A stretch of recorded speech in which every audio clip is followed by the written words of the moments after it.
Will tourism boom if they legalize the shroom? Voters in Denver, they have them there, Dana, will soon decide whether magic mushrooms should be decriminalized. Enough people signed the petition to put the proposal on the ballot, which goes up for a vote in May.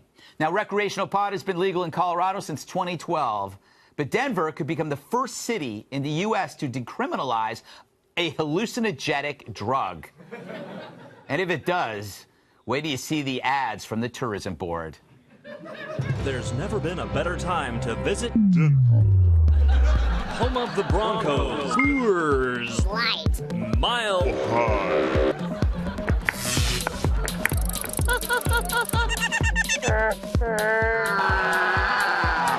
I'm a little baby. Skiing, avalanche.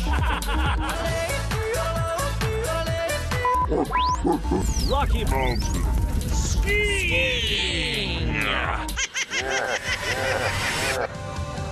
Denver, take a trip.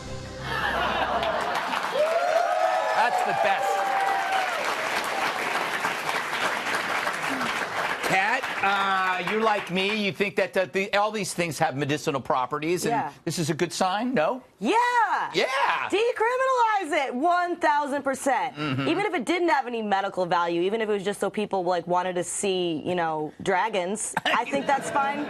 I think that's fine too. It's not the choice that I would personally make, but in this country, it's supposed to be a free one, and we should stop locking people up for what they choose to put inside their own bodies. That's number one. Number two is, this actually does have legitimate medical purposes. The FDA actually found that it can be a breakthrough therapy for depression. You know what sucks, Greg? What? Depression. Yes, it does.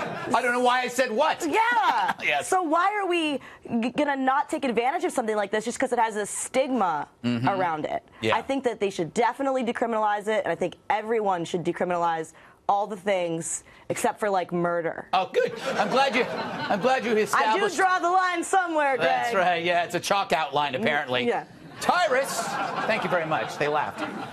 Tyrus, the problem with illegal drugs is you can't get a standard dosage, so people end up ODing. But if you legalize something, then you have a dosage that you can control. That's the way I look at it. So I'm still tripping out from the video. So it took me back some places. I agree with Kat, even with the murder thing. I'm with you. Anti-murder. I agree. Also, when you take the element of crime out. Now, many moons ago, children, in another lifetime, we'll call this guy George, okay? George was in college with some of his friends on the weekend, and one of his buddies came in from Wisconsin, weird guy, and he might have brought a bag of things that resembled what we're talking about today. Right. Shrooms or mushrooms. I think they're called shrooms in the street, correct? And they might have tried said shrooms, this George character, whoever he is, and it takes you there. And at one point, George couldn't stop laughing to the point where he thought maybe he had to go to the hospital because he was laughing at everything. But there was an old river pitcher in the middle of the living room. And to get to one side of the living room to the other, George and said friends took their shoes off and rolled their pants up so they could cross the living room and not get their feet wet. George had new Jordans he had just got from home, and there was no way in hell he was getting them wet. And after that, and a headache later, we realized, you know what? This shroom thing really isn't for George. So I get it. Now, maybe if we would have went to a Walgreens and got a proper prescription, I wouldn't have thought my house was flooded. You mean George? You mean George? George, yeah, George. Dana, this is Colorado. To ask about this. Don't pretend. No. Colorado. Pretend what? We know. Oh, no. Wyoming's beautiful neighbor, Colorado. Yeah. Yes. So my family all lives in Denver. Yeah. Other family and friends all around Colorado. They think it's been terrible. Yeah. Oh, really? I mean, they're not happy. And look, and I know all the hate comes at you if you say that. I'm for states' rights, and I get that, and I know sometimes I have that saying, you have to be for what's going to happen. These legalizations are going to happen. So my request is just that people be mindful, keep children safe, and do what the police say. Don't drink and drive, don't do all that stuff, and then let's just see how it goes. I am very encouraged and excited about the medicinal properties that it has. And if you can use it to help treat people, especially our warriors that come back with PTSD, then absolutely we should do that. Very good, very good. Rob, you're kind of the expert on this, I would say. By the way, Dana is so high right now. It's insane. No. Yeah,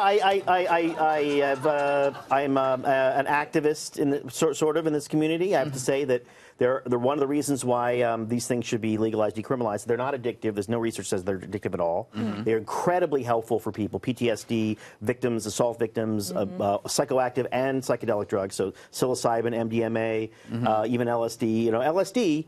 The founder of AA went to Canada in the early 50s for LSD treatment. And that was one of the reasons why there's a spiritual element to AA, because he had a spiritual experience. This is sort of serious stuff, and the reason we don't have them now is because of like incredibly crackpot bureaucrats who want to control everything you do, and a federal government that can't let something go.